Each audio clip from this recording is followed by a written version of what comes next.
Partai Solidaritas Indonesia atau PSI menilai Jokowi semestinya jadi sosok yang berada di atas semua partai politik termasuk sebagai ketua koalisi partai-partai. Pernyataan ini disampaikan di tengah ramai isu Jokowi yang akan merapat ke Golkar. Setelah diwacanakan akan mencalonkan diri sebagai ketua umum Partai Golkar, kini Presiden Joko Widodo posisinya diusulkan berada di atas semua partai politik, termasuk sebagai ketua koalisi partai-partai.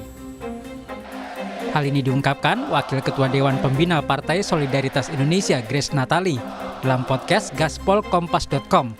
Grace beralasan Jokowi bisa jadi jembatan bagi partai yang punya visi yang sama menuju Indonesia Emas. Pak Jokowi itu saya pikir harusnya ada di atas semua partai ya. Oke. Iya. Jadi kan kemarin ini Ketua Dewan Pembina PSI sempat ngasih ide itu. Yang saya pikir ide bagus juga. Pak Jokowi mungkin bisa menjadi ketua dari koalisi partai-partai, semacam barisan nasional. Partai-partai mau melanjutkan atau punya visi yang sama ya menuju Indonesia Emas gitu. Pak Jokowi bisa ada di situ sebagai pemersatu. Merespon usulan PSI ini, Wakil Ketua Umum Partai Golkar Erwin Aksa mengaku belum pernah mendengar istilah ketua koalisi. Namun ia memastikan dalam koalisi memang harus ada kesepakatan dari para ketua partai, tidak hanya di parlemen tetapi juga di pemerintahan. Koalisi itu kan dibangun dalam rangka bagaimana membangun pemerintahan dan parlemen yang kuat ya. Dan di mana di situ ada kesepakatan para ketua partai. Jadi koalisi itu yang jelas adalah kesepakatan musyawarah dari para ketua partai. Jadi bukan saja di parlemen, tetapi juga di pemerintahan. Saya nggak tahu kalau ada ketua koalisi, nggak pernah saya dengar bahasa ketua koalisi gitu.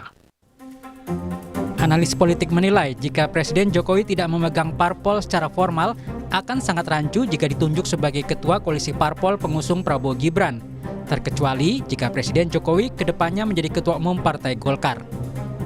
Nah, kalau misalnya Presiden Jokowi tidak memegang partai secara formal, kira-kira pertanyaannya posisi Pak Jokowi sebagai apa kalau ditunjuk sebagai ketua perkumpulan koalisi partai pendukung Pak Prabowo, dan bagaimana hubungannya dengan Presiden Prabowo kalau Prabowo sudah resmi dilantik sebagai orang nomor 1 di Republik ini.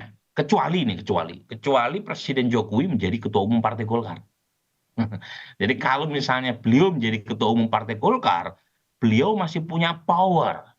Karena bagaimanapun Golkar di antara partai pendukung Pak Prabowo itu kursinya paling besar dan ada potensi menjadi ketua DPR karena kursinya bisa saja mengalahkan kursi yang dimiliki oleh PD Perjuangan. Bicara PSI dan Golkar, Jokowi memang punya kedekatan dengan kedua parpol ini. Dari Partai Golkar jadi parpol pertama yang mengusung putra sulungnya Gibran Rakabuming Raka sebagai cawapres. Sedangkan PSI dinahkodai putra bungsunya Kaisang Pangarep. Tim Liputan Kompas TV.